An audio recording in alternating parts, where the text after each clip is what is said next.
राज्याभिषेक 88वां पर्व कथा।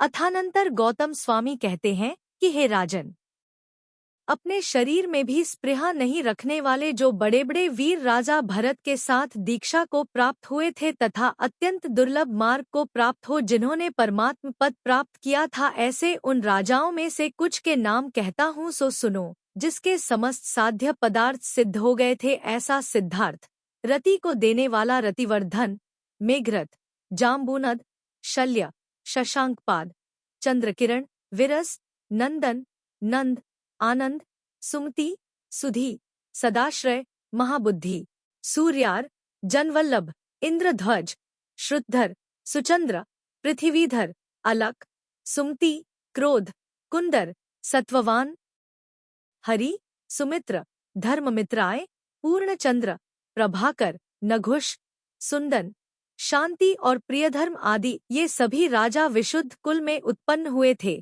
सदाचार में तत्पर थे, 1000 से अधिक संख्या के धारक थे और संसार में इनकी चेष्टाएं प्रसिद्ध थी।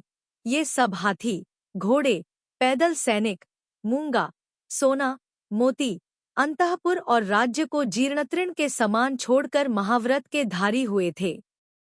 सभी शांतचित्त एवं नाना रिद्धियों से युक्त थे और अपने अपने ध्यान के अनुरूप यथायोग्य पद को प्राप्त हुए थे। भरत चक्रवर्ती के समान चेष्टाओं के धारक भरत के दीक्षा ले लेने पर उसके गुणों का स्मरण करने वाले लक्ष्मण अपने आप को सूना मानने लगे। यद्यपि उनका चित्त शोक से आकुलित हो रहा था, वे परम विषाद को प्राप्त थे।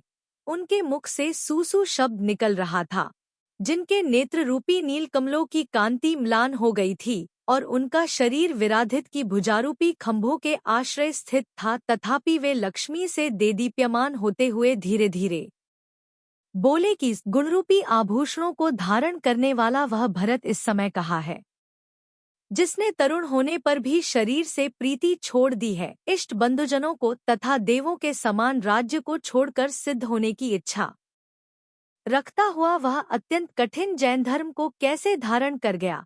14 तदनंतर समस्त सभा को आह्लादित करते हुए विधि विधान के वेत्ता राम ने कहा कि वह भरत परम धन्य तथा अत्यंत महान है। 15 एक उसी की बुद्धि शुद्ध है और उसी का जन्म सार्थक है कि जो विषमिश्रित अन्न के समान राज्य का त्याग कर दीक्षा को प्राप्त हुआ है। 16 जिसके गुणों की खान का वर्णन करने के लिए इंद्र भी समर्थ नहीं है ऐसे उस परम योगी की पूज्यता का कैसे वर्णन किया जाए, जिन्होंने भरत के गुणों का वर्णन करना प्रारब्ध किया था।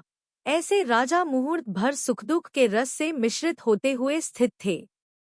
तदनंतर उद्वेग से सहित राम और लक्ष्मण जब उठकर खड़े हुए, तब बहुत भारी आश्चर्य से युक्त राजा लोग अपने अपने स्थान पर चले गए। अथानंतर करने योग्य कार्य में जिनका चित्त लग रहा था, ऐसे राजा लोग परस्पर विचार कर पुनः राम के पास आए और नमस्कार कर प्रीतिपूर्वक निम्न वचन बोले। उन्होंने कहा कि हे नाथ, हम विद्वान हो अथवा मूर्ख, हम लोगों पर प्रसन्नता कीजिए। आप देवों के समान कांति को धारण करने वाले हैं, अतः राज्याभिषेक की स्वीकृति दीजिए। हे पुरुषोत्तम, आप हमारे नेत्रों तथा अभिषेक संबंधी सुख से भरे हुए हमारे हृदय की सफलता करो। यह सुन राम ने कहा कि जहाँ 7 गुणों के ऐश्वर्य को धारण करने वाला राजाओं का राजा लक्ष्मण प्रतिदिन हमारे चरणों में नमस्कार करता है, वहाँ हमें राज्य की क्या आवश्यकता है। इसलिए आप लोगों को मेरे विषय में इस प्रकार के विरुद्ध वचन नहीं कहना चाहिए, क्योंकि इच्छानुसार कार्य करना ही तो राज्य कहलाता है। कहने का सार यह है कि आप लोग लक्ष्मण का राज्याभिषेक करो। राम के इस प्रकार कहने पर सब लोग जय ध्वनि के साथ राम का अभिनंदन कर लक्ष्मण के पास पहुँचे और नमस्कार कर राज्याभिषेक स्वीकृत करने की बात बोले। इसके उत्तर में लक्ष्मण श्रीराम के समीप आए। तदनंतर वर्षा ऋतु के प्रारंभ में एकत्रित घनघटा के समान जिनका विशाल शब्द था तथा जिनके प्रारंभ में शंखों के शब्द हो रहे थे, ऐसी भेरिया बजाई गई। 26 दुंदुभी, ढक्का, झालर और उत्तमोत्तम सूर्य, बांसुरी आदि के शब्दों से सहित उन शब्द छोड़ रहे थे। 27 मंगलमय सुंदर गीत और नाना प्रकार के मनोहर नृत्य उत्तम आनंद प्रदान कर रहे थे। इस प्रकार उस महोत्सव के होने पर परम विभूति से युक्त राम और लक्ष्मण साथ ही साथ अभिषेक के आसन पर आरूढ़ हुए। तत्पश्चात जिनके मुख कमलों से युक्त थे, ऐसे चांदी, सुवर्ण तथा नाना प्रकार के रत्नों से निर्मित कलशों के द्वारा विधिपूर्वक उनका अभिषेक हुआ। दोनों ही भाई मुकुट, अंगद, केयूर, हार और कुंडलों से विभूषित किए गए। दोनों ही दिव्य मालाओं और वस्त्रों से संपन्न तथा उत्तमोत्तम विलेपन से चर्चित किए गए।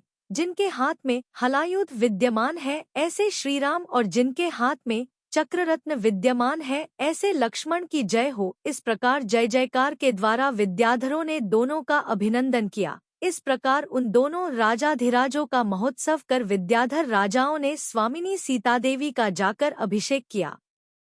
वह सीता देवी पहले से ही महासौभाग्य से संपन्न थी, फिर उस समय अभिषेक होने से विशेषकर सब देवियों में प्रधान हो गई थी। तदनंतर जय जयकार से सीता का अभिनंदन कर उन्होंने बड़े वैभव के साथ विशल्या का अभिषेक किया। उसका वह अभिषेक चक्रवर्ती की पट रागे के विभुत्व को प्रकट करने वाला था। जो विशल्या प्राणदान देने से लक्ष्मण की भी स्वामिनी थी, उसका अभिषेक केवल मर्यादा मात्र के लिए हुआ था, अर्थात वह स्वामिनी तो पहले से ही थी। उसका अभिषेक केवल नियोग मात्र था। अथानंतर हे 3 खंड के अधिपति लक्ष्मण की सुंदरी, तुम्हारी जय हो। इस प्रकार के जय जयकार से उसका अभिनंदन कर सब राजा लोग सुख से स्थित हुए। तदनंतर श्रीराम ने विभीषण के लिए त्रिकूटाचल के शिखर का, वानरवंशियों के राजा सुग्रीव को किष्किंध पर्वत का, हनुमान को श्री पर्वत का, राजा विराधित के लिए उसकी वंश परंपरा से सेवित श्रीपुर नगर का, और नल तथा नील के लिए महासागर की तरंगों से चुंबित अनेक कौतुकों को धारण करने वाले किष्किंधपुर का विशाल साम्राज्य दिया। भामंडल के लिए विजया पर्वत के दक्षिण में स्थित रत्नूपुर नगर नामक प्रसिद्ध स्थान में उग्र विद्याधरों को रीभूत करने वाला राज्य दिया। रत्नष्टी को देवोपगीत नगर का राजा बनाया और शेष लोग भी यथायोग्य देशों के स्वामी किए गए।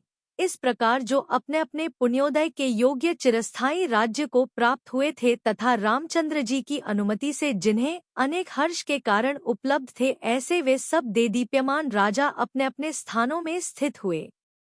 गौतम स्वामी कहते हैं कि जो मनुष्य जगत में प्रसिद्ध पुण्य के प्रभाव का फल जानकर धर्म में प्रीति करते हैं, वे सूर्य की प्रभा को भी कृश कर देते हैं। इस प्रकार आर्ष नाम से प्रसिद्ध रीर विषेणाचार्य द्वारा कथित पद्मपुराण में राज्याभिषेक का वर्णन करने वाला तथा अन्य राजाओं के विभाग को दिखलाने वाला 88वां पर्व समाप्त हुआ।